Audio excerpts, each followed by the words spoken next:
The hallway fell silent. One moment lockers slammed and sneakers squeaked over polished floors, the usual chaos of a school morning. The next, every eye turned toward a ripping sound that echoed louder than any bell ever could.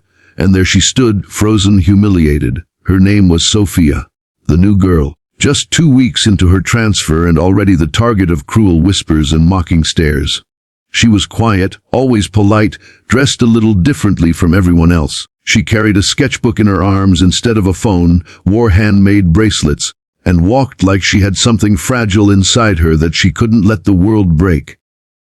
But that morning the world tried. As she passed the row of lockers near the science wing, 3 girls, the popular trio known for their perfect makeup and venomous smiles, stepped in her way.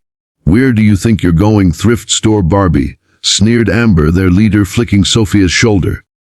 Sophia tried to sidestep, clutching her sketchbook to her chest, but Jenna, the second girl, grabbed her wrist. "Let's see what kind of art she's hiding," she said mockingly. Sophia held tight, whispering, "Pleasey don't." Then it happened. Tara, the tallest of the 3, reached behind Sophia and yanked her dress. Not just a tug, a rip. A violent, deliberate tear that echoed through the hallway. Fabric gave way, leaving Sophia's shoulder exposed, her handmade dress shredded and falling apart. Gasps erupted. A few students laughed, some just stared. But Sophia didn't cry, she didn't scream or run. She calmly bent down, picked up her sketchbook, and looked each of them dead in the eye. Her voice didn't tremble, it didn't rise. It was calm. Dangerous. "You 3 just made a mistake," she said softly. Amber scoffed. "Oh yeah? What are you gonna do? Cry to the principal?" "No," Sophia said. "I'm going to show you exactly who I am." That was the moment everything changed. The principal offered to suspend the girls immediately, but Sophia didn't want that. Not yet. She asked for 1 day. Just one. The staff reluctantly agreed. That night she stayed up late. Her fingers worked fast, brushing, sketching, cutting.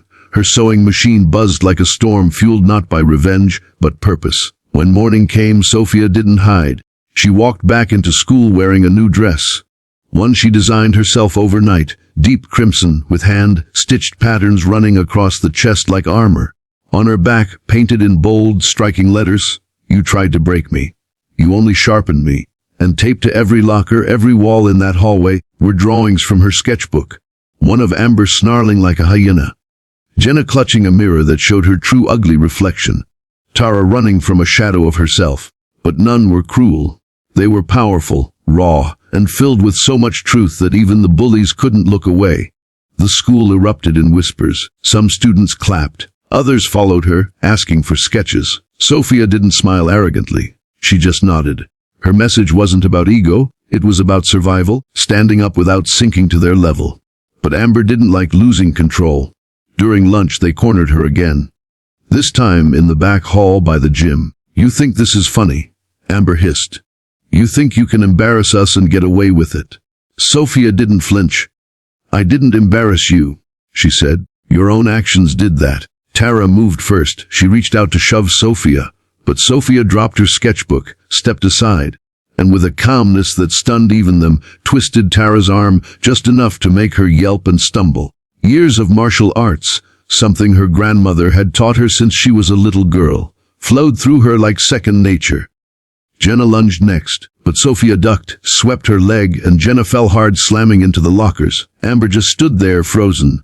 All her bravado, her smirk gone. Sophia walked up close. "You don't get to hurt people and walk away smiling," she whispered. "Not anymore?" Jenna groaned on the ground. Tara held her arm, eyes wide in disbelief. Amber turned pale. The nurse's office had 3 new visitors that afternoon. 2 the school couldn't ignore it any longer. Teachers, parents, students, they all had seen the truth. Not just through the bruises or the ripped dress, but through Sophia's strength. Her story was more than an incident. It was a movement. The principal gave Sophia permission to start an art club, one that focused on self-expression, emotional healing, and standing against bullying. Within a month, dozens joined. Even students who had once stayed quiet now found the courage to speak. And Sophia, she didn't wear armor anymore. She didn't need to. Her spirit was her shield, her art, her voice. And every time someone tried to dim her light, she only shined brighter.